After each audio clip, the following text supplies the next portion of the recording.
Hi, Fastest. This is Sarah Neff, and she's part of Outspoken.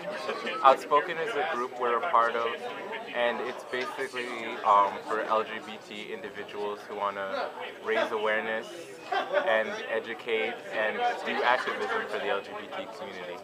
But there are also straight allies.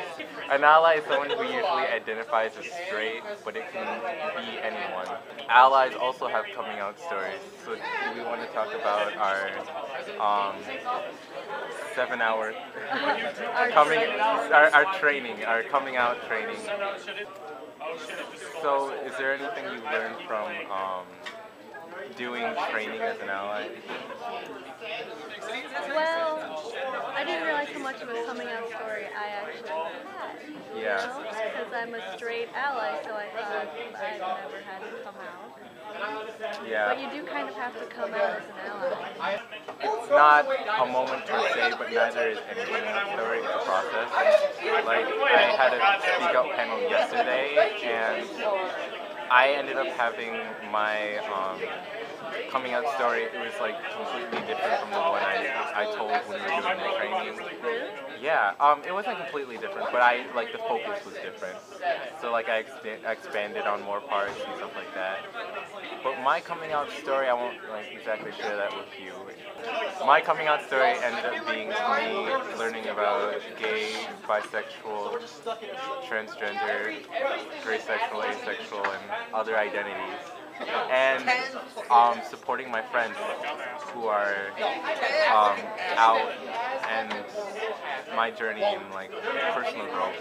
Because once you learn about how sexuality is more fluid and not necessarily in these little boxes, you realize that you yourself may identify with a certain gender orientation, and you'll find out more about yourself, which is always fun, at least for me, because I'm one of those people who just sits in my room for hours and thinks about stuff. It's weird. It's weird. It's not that weird. No, yeah, I know. I mean, I find myself daydreaming in class.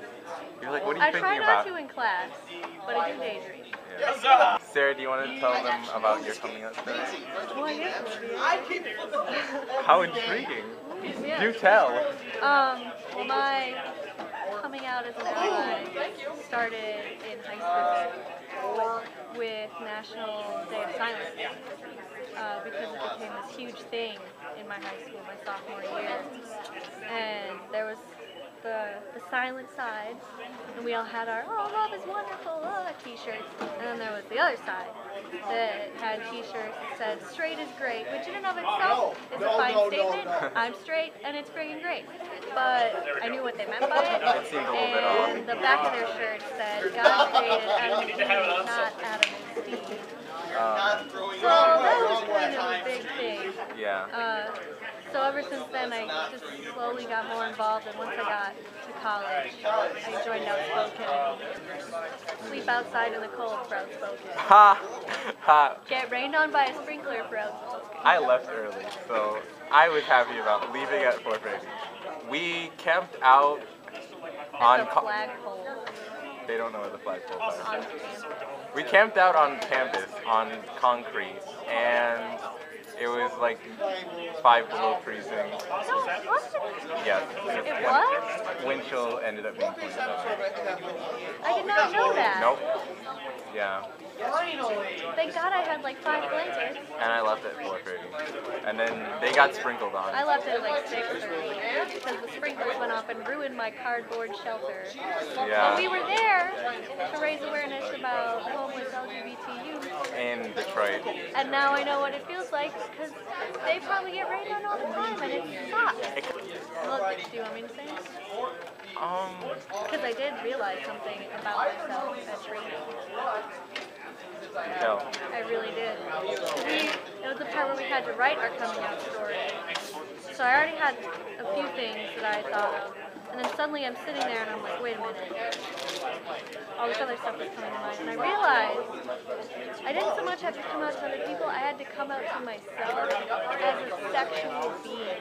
If you get what I'm saying. I get that. Like, I didn't accept it within myself through like most of high school. I was like, no, I think there was a time that I had to come out to myself as a romantic thing. There was a time when I realized, like, okay, well, you are not just a person looking on the outside of this universe or community. Like there are people who will want you to be a part of this and have romantic connections with. It's not just like you are seeing. It's not like the whole world is a stage. Well, it is, but the whole world is not a stage in that you're not a part of it. You are a part of it, and sometimes you have to realize that you can participate in things.